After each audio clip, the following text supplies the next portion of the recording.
তাদের ক্ষেত্রে দেখা গেছে যখন তারা প্রাপ্তবয়স্কতে পৌঁছেছে অন্যান্য পুরুষদের থেকে তাদের গোপনাঙ্গের সাইজটা ছোট এসছে। আমরা যে 6টি কারণ আজকে আপনাদের সামনে তুলে ধরব, এর ভেতরে 4 নাম্বার কারণটা কিন্তু খুবই ইন্টারেস্টিং এবং এই কারণটা জানবার পরে আমার নিজের কাছেও কিন্তু একটা খুব বড় রকমের অবাক এবং কৌতূহলের সৃষ্টি হয়েছে। পুরুষাঙ্গ দিন দিন ছোট হয়ে যাচ্ছে। আজকের ভিডিওতে আপনি জানতে পারবেন এটার কি কারণ এবং কি সমাধান। আসলে অনেক পুরুষের ভেতরেই কিন্তু এই জিনিসটা এখন বর্তমানে এই ভিডিও দেখাকালীন সময়েও সক্রিয় আছে, কিন্তু আমরা খেয়াল করি না দেখে বুঝতে পারি না। এই জিনিসটা হচ্ছে পিনাইল শ্রিঙ্কেজ। যখন আপনার ভেতরে এই পিনাইল শ্রিঙ্কেজটা শুরু হয় তখন কিন্তু আপনি হঠাৎ করে জিনিসটা বুঝতে পারবেন না, কিন্তু খেয়াল করলে তখন লক্ষ্য করবেন যে এখানে দুইটা ঘটনা ঘটছে। একটা হচ্ছে আপনার গোপনাঙ্গের দৈর্ঘ্যটা দিন দিন কমে আসছে এবং এর পাশাপাশি এর শক্তিটা কমে আসছে।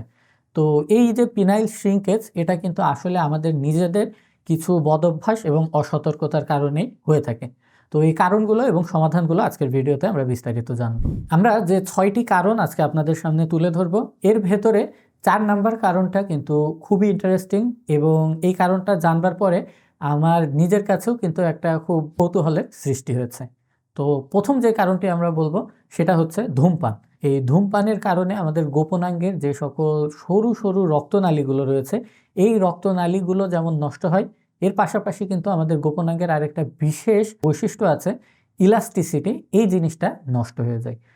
তো এটার কারণে যদি আপনি ধূমপান করে থাকেন, বিগত দিনে যা করে ফেলেছেন সেটা আসলে যা ঘটার ঘটে গেছে সেটা নিয়ে দুশ্চিন্তিত হওয়ার কোনো কারণ নেই, কিন্তু আজকের থেকেই চেষ্টা করবেন আস্তে আস্তে এই ধূমপানের পরিমাণটা অর্ধেক করে নিয়ে আসার। হয়তো আপনি একদিনেই চেষ্টা করলে এটাকে বাদ দিয়ে দিতে পারবেন না, এই কারণে আপনার রক্তনালীর ভেতরে যে ড্যামেজটা হয়েছে, মনে রাখবেন এই ড্যামেজ 100% রিকভার হতে কিন্তু পার্সন টু পার্সন ভ্যারি করে 15 বছর পর্যন্ত সময় লাগতে পারে। তো এই কারণে সবসময় মনে রাখবেন it's never too late to do the right thing, অর্থাৎ ধূমপান ত্যাগ করবার জন্যে কখনোই খুব দেরি হয়ে গেছে এই কথা চিন্তা করবেন না এবং মনে করবেন না যে আমার ক্ষতি যা হওয়ার সেটা হয়ে গেছে, এখন আর বন্ধ করলে পারে এটার থেকে আমি কোনো উপকার পাবো না।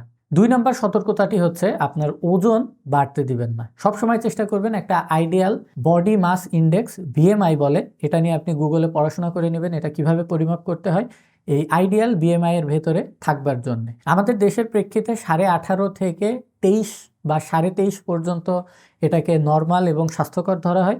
যদি এর উপরে উঠে যায় 25 থেকে 30 বা 30-এরও বেশি, এগুলোকে বিভিন্ন ক্যাটাগরিতে ভাগ করে ওজনের আধিক্যতা বা স্থূলতা অথবা চরম স্থূলতা, এভাবে জিনিসগুলোকে ভাগ করা হয়। এতে কিন্তু আপনার পেনিসটা আস্তে আস্তে ভেতরের দিকে ঢুকে আসবে তলপেটে চর্বি বৃদ্ধির কারণে, এবং একই সঙ্গে আপনার পেটের চর্বি বৃদ্ধির কারণে আপনার শরীরের যৌন রস ঠিকমতো কাজ করতে পারবে না, আপনার গোপনাঙ্গ কিন্তু তার পর্যাপ্ত যে পুষ্টির প্রয়োজন সেটা পাবে না। তৃতীয় পদ্ধতিটি হচ্ছে use it or lose it. এই কথার বাংলা সহজ অর্থ হচ্ছে আপনি যদি আপনার গোপনাঙ্গ ব্যবহার না করেন তাহলে এটা এর নিজের আকার আকৃতিকে আস্তে আস্তে সরু এবং চিকন করে ফেলবে, ছোট করে ফেলবে। এখানে ব্যবহার করা বলতে যে শুধুমাত্র সহবাসকে বোঝানো হচ্ছে বিষয়টি কিন্তু এমন নয়। অনেকের ক্ষেত্রে দেখা যায় যে সকালে ঘুম থেকে উঠলে লিঙ্গ ঠিকমতো উত্থান হয় না, শক্ত থাকে না, মর্নিং ইরেকশনটা ঠিকমতো সে পায় না। আপনি যদি এই মর্নিং ইরেকশনটাকে গুরুত্ব না দেন তাহলে মনে রাখবেন যে মর্নিং ইরেকশন যখন হয় তখন কিন্তু লিঙ্গের ভেতরে সবচাইতে বেশি পরিমাণে রক্তের সার্কুলেশন হয়, সেখানে পুষ্টি পৌঁছায়, সেখানকার টিস্যুগুলো পর্যাপ্ত পরিমাণে অক্সিজেন পায় এবং আপনার পেনিসের ভেতরে কোষের মেটাবলিজমের কারণে যে দূষণ পদার্থগুলো তৈরি হয়, বিভিন্ন রকম নাইট্রোজেন সাবস্টেন্স বা কার্বন ডাইঅক্সাইড, এই জিনিসগুলো কিন্তু একেবারে ধুয়ে মুছে পরিষ্কার হয়ে যায়। এ কারণে সারা রাতের ভেতরে 3 থেকে 5 বার যে ইরেকশনগুলো হয় অটোমেটিক, এটা কিন্তু আপনার পেনিসের স্বাস্থ্য রক্ষার জন্য খুবই গুরুত্বপূর্ণ।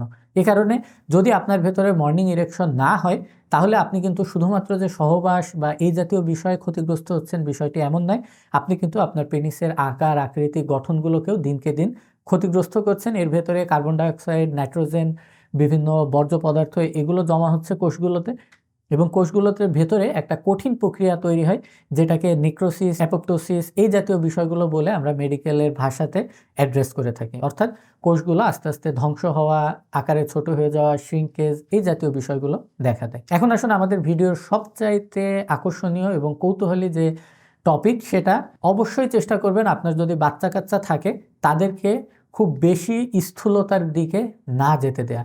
রিসেন্ট একটা গবেষণাতে দেখা গেছে যে সকল বাচ্চারা তাদের যে বয়ঃসন্ধি কাল আছে এই 8 থেকে 12 বা 14 বছর বয়সের এই সময়টার ভেতরে যাদের ভেতরে স্থূলতা ছিল, অর্থাৎ ওজনের আধিক্যতা, শরীরে অতিরিক্ত চর্বি, খারাপ খাবার দাবার খাওয়ার অভ্যাস, চিপস, চকলেট, ভাজা পোড়া বা পিৎজা, বার্গার এগুলো, তাদের ক্ষেত্রে দেখা গেছে যখন তারা প্রাপ্তবয়স্কতে পৌঁছেছে তার একই ক্যাটাগরির অন্যান্য পুরুষদের থেকে তাদের গোপনাঙ্গের সাইজটা ছোট এসছে। তো এই গবেষণাটা কিন্তু খুবই একটা ভয়ঙ্কর আলোকপাত করছে, কারণ আমাদের সমাজে কিন্তু অধিকাংশ বাচ্চা কাচ্চারাই এখন আর বাইরে যে খেলাধুলা না করবার কারণে তাদের শরীরের ভেতরে যে মেটাবলিজম হওয়া দরকার সেভাবে হচ্ছে না। একই সঙ্গে কিন্তু শরীরের চর্বির পরিমাণ বৃদ্ধি পাচ্ছে। শারীরিক ইনঅ্যাক্টিভিটির কারণে কিন্তু এই জিনিসটা আরও বেশি খারাপ দিক ধারণ করছে। তো এই কারণে মনে রাখবেন, এটা খুব রিসেন্ট একটা গবেষণা যে বাচ্চা কাচ্চাদের যদি শরীরে চর্বির খুব বেশি পরিমাণে আধিক্যতা থাকে, অর্থাৎ ওবেসিটি থাকে, সেক্ষেত্রে কিন্তু অবশ্যই তার যৌন জীবন ভবিষ্যতে ব্যাহত হবে এবং যার দায়ভার কিন্তু তার যে অভিভাবক আছে তাকেই নিতে হবে। এখন আসুন আমাদের পঞ্চম টপিক, এটা হচ্ছে আমাদের সমাজের মহামারী, যেটা কিনা টাইপ 2 ডায়াবেটিস মেলাইটাস রোগ। এই ডায়াবেটিস যদি থাকে আপনার ভেতরে এবং আপনার সুগার যদি নিয়ন্ত্রণে না থাকে, সেক্ষেত্রে আপনার গোপনাঙ্গের যে স্নায়ু কলাগুলো রয়েছে এগুলো কিন্তু দিনকে দিন দুর্বল হয়ে পড়বে এবং যার ফলে কিন্তু স্নায়ুর উত্তেজনা না পাওয়ার কারণে আপনার গোপনাঙ্গের রক্তনালী ঠিকমতো প্রসারিত হবে না এবং যে আগের মেকানিজমগুলোর কথা আমি বললাম যে দূষিত পদার্থ আসবে, অক্সিজেন যাবে, এই কাজগুলোও কিন্তু ঠিকমতো হতে পারবে না। এবং একই সঙ্গে যদি আপনার রক্তের ভেতরে সুগারের আধিক্যতা থাকে, সেই ক্ষেত্রে কিন্তু আপনার রক্তনালীর ভেতরে চর্বি জমবে এবং এই চর্বি কিন্তু আপনাকে পরবর্তীতে ইরেকটাইল ডিসফাংশনের দিকে ঠেলে দেবে। এবং শেষ যে কথাটি বলবো সেটা হচ্ছে অবশ্যই আপনি আপনার পেনিসের পরিবর্তনকে কখনোই উপেক্ষা করবেন না। বিভিন্ন মানুষের ক্ষেত্রে দেখা গেছে যারা সপ্তাহে 3 থেকে 4 ঘন্টার বেশি বাইসাইকেল চালায় অথবা মোটরসাইকেলে থাকে, ভাইব্রেশন, ঝাঁকি এগুলোর ভেতরে থাকে, তাদের ভেতরে পেনিস বাঁকা হয়ে যাওয়া, পেনিসের রক্তনালীর ক্ষতি সাধন হওয়া, পেনিসের ভেতরে যে স্পঞ্জি টিস্যুগুলো রয়েছে এগুলোর ভেতরে ফাইব্রোসিস হয়ে প্রিওনিস ডিজিজ বা লিঙ্গের উত্থান হলে কোনো একদিকে বেঁকে যাওয়া, ভিতরে শক্ত গুটির মতো অনুভব হওয়া, অথবা উত্থানের সময় প্রচণ্ড পরিমাণে বা সহবাসের সময় প্রচণ্ড পরিমাণে পেনিসের এবং পেনিসের গোড়ার দিকে ব্যথা হওয়ার সমস্যা হতে পারে।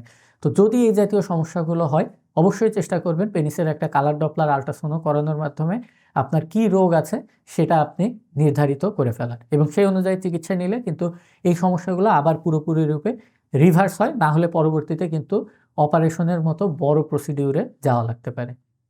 তো এই কারণে আমি চাচ্ছি আজকের এই ভিডিওটাতে আপনি নিজে যেমন সচেতন হবেন, ঠিক একইভাবে আপনার বিভিন্ন রকম দোস্ত, বন্ধু বা ছোট ভাই ভাগার যারা আছে সবার কাছে হোয়াটসঅ্যাপে শেয়ার করে এটাকে পৌঁছে দিবেন। তাতে তারাও সতর্ক হতে পারবে এবং কোনো রকম যৌন ভয়ের ভেতরে তারা থাকবে না। না হলে আপনার গোপনাঙ্গ কুঁচকে যাওয়া, সরু হয়ে যাওয়া বা নিয়মিত উত্থান না হওয়াকে অনেকেই অনেক রকম বড় সমস্যা বা বড় রোগ বলে ধরে নেবে এবং এতে কিন্তু তার ভেতরে যে মানসিক একটা চাপ সৃষ্টি হবে, এতে তার এই সমস্যাটা আরও বেশি বৃদ্ধি পাবে। এ কারণে সঠিক জ্ঞান অর্জন করুন এবং জ্ঞানের আলোতে আপনার যৌন জীবনকে আলোকিত করুন। আল্লাহ হাফেজ।